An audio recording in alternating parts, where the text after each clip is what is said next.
दोस्तों, मेरे चैनल हिंदू भक्ति पर आपका बहुत बहुत स्वागत है। कृपया वीडियो शुरू करने से पहले मेरे चैनल को सब्सक्राइब जरूर कर दें और वीडियो अच्छा लगे तो कृपया लाइक, कमेंट और शेयर जरूर करें। अब देर न करते हुए आज की कथा शुरू करते हैं।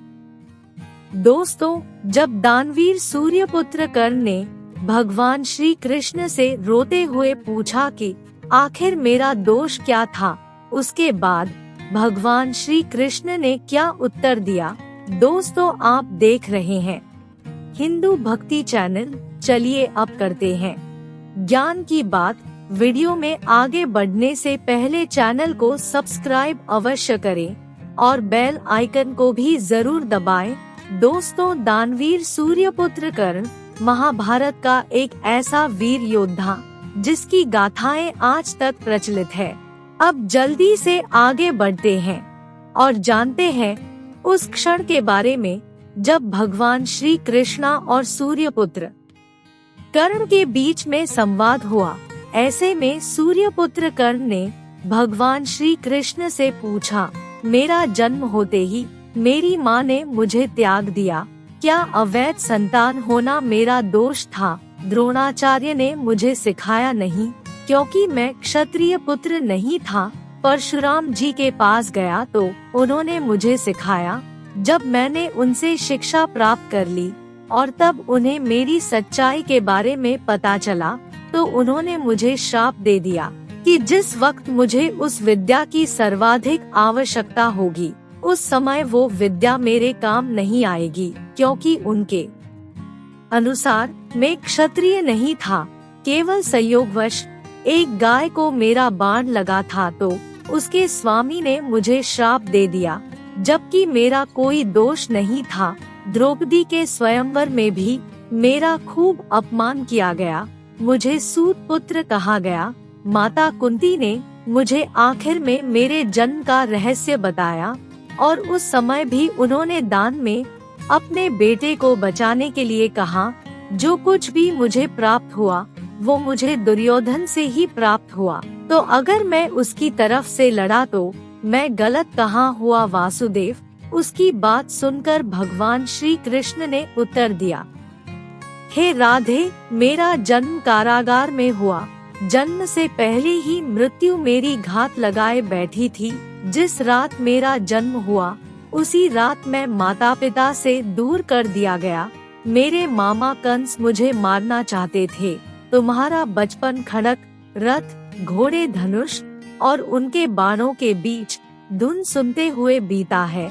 मुझे तो ग्वाले की गौशाला मिली, गोबर मिला और खड़ा होकर जब चल भी नहीं पाया था तो उससे पहले ही कई प्राण घातक हमले मुझे झेलना पड़े थे। उन राक्षसों से मुझे लड़ना पड़ा जिन्हें खुद मेरे मामा कंस ने मुझे मारने के लिए भेजा था। कोई सेना नहीं, कोई शिक्षा नहीं, लोगों से ताने ही मिले कि उनकी समस्याओं का कारण मैं ही हूँ। तुम्हारे गुरु जब तुम्हारे शौर्य की तारीफ कर रहे थे, मुझे उस उम्र में कोई शिक्षा ही नहीं मिली। जब मैं 16 वर्ष का हुआ तब कहीं जाकर ऋषि संदीपन के गुरुकुल में पहुँचा। तुम अपनी पसंद की कन्या से विवाह कर सके, लेकिन जिस कन्या से मैंने प्रेम किया वो मुझे कभी मिली ही नहीं। मुझे उनसे विवाह करने पड़े जिन्हें मेरी चाहत थी या जिनको मैंने राक्षसों से बचाया था, लेकिन जिसे मैं चाहता था उससे मैं विवाह भी नहीं कर सका। मेरे पूरे समाज को यमुना के किनारे से हटकर एक दूर समुद्र के किनारे पर जाकर बसना पड़ा था। उन्हें जरासंध से बचाने के लिए मुझे ऐसा करना पड़ा। रण से पलायन करने के कारण मुझे रणछोड़ भी कहा गया। अगर दुर्योधन युद्ध जीतता भी है तो तुम्हें बहुत श्रेय मिलेगा, हे राधे, लेकिन अगर धर्मराज युधिष्ठिर जीते तो मुझे क्या मिलेगा? मुझे केवल युद्ध और युद्ध से निर्माण हुई समस्याओं के लिए दोष दिया जाएगा। मुझे अनेकों श्राप झेलने पड़ेंगे। माताओं की पीड़ा का आह्वान करना पड़ेगा। अपने ही लोगों से मुझे दूर होना पड़ेगा। एक बात का स्मरण रहे राधे, हर किसी को जिंदगी चुनौतियाँ देती है।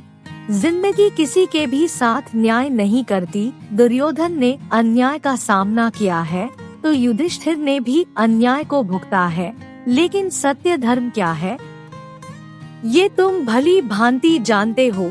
कोई बात नहीं, अगर कितना भी अपमान हो, जो हमारा अधिकार है वो हमें ना भी मिले तो कोई बात नहीं, लेकिन महत्व इस बात का है कि तुम उस समय उस संकट का सामना कैसे करते, और अगर तुम उस संकट का सामना कर लेते तो आज ये दिन देखने को नहीं मिलता राधे।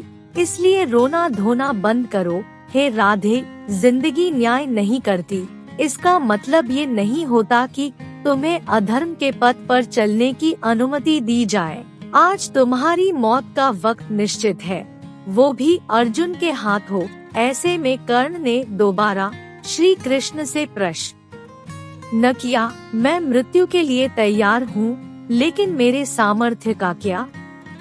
उसकी बात सुनकर भगवान श्री कृष्ण ने कहा, ये सोचो तुम्हें छल से मारना पड़ रहा।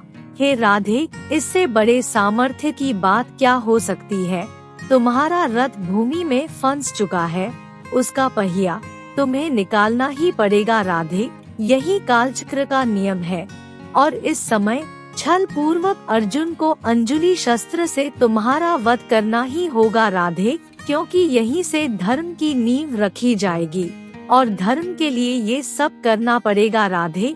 इसलिए तुम्हें जितना भी अब रोना धोना था वो सब अब बंद करो। तुम्हारे सामर्थ्य को दुनिया जानती है और आने वाले युगों में तुम्हारा नाम हर किसी के जुबान पर रहेगा।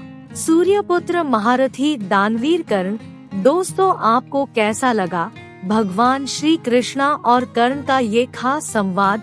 दोस्तों, वीडियो अगर अच्छी लगी है तो लाइक करें और चैनल को सब्सक्राइब जरूर करें और ज्यादा से ज्यादा शेयर भी करें।